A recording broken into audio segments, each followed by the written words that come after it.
Moinabad drugs కేసులో ఈ రోజు ఒక కీలక నిర్ణయం వెలువడనుంది. కోర్టు ఏం చెప్పబోతోంది? నిందితుల కస్టడీకి అనుమతి ఇస్తుందా లేదా?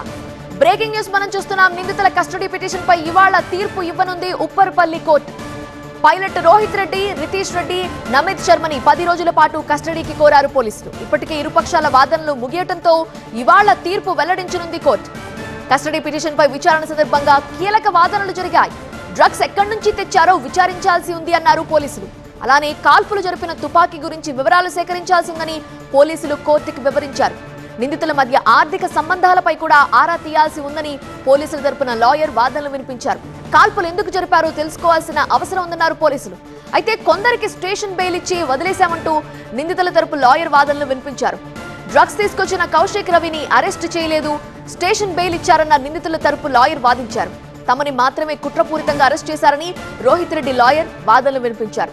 గోడ దూకి మఫ్తీలో లోపలికొచ్చారు, భయంతోనే కాల్పులు జరిపినట్టుగా వాదనలు వినిపించారు. ఆర్థిక లావాదేవీలపై పోలీసులు విచారించడానికి ఏమీ లేదు అని రోహిత్ రెడ్డి తరపున లాయర్ మాట్లాడారు. దేశంలో ఎవరైనా ఎక్కడైనా వ్యాపారాలు చేసుకోవచ్చు, దానిపై పోలీసులు ప్రత్యేకంగా విచారించాల్సిన అవసరం ఏముందన్నారు. కాల్పులు జరిపిన వెపన్ గురించి ఇప్పటికే రిమాండ్ రిపోర్టులో పోలీసులు ప్రస్తావించారని నిందితుల తరపున లాయర్ గన్ లైసెన్స్ హోల్డర్స్ వివరాలన్నీ పోలీసుల దగ్గర ఉంటాయన్నారు. మళ్లీ కస్టడీ అవసరం ఎందుకంటూ రోహిత్ రెడ్డి లాయర్ వాదనలు వినిపించారు. ఈ నేపథ్యంలో కోర్టు ఈ రోజు ఎలాంటి తీర్పు వెలువరిస్తుంది అనే ఆసక్తి కనిపిస్తోంది.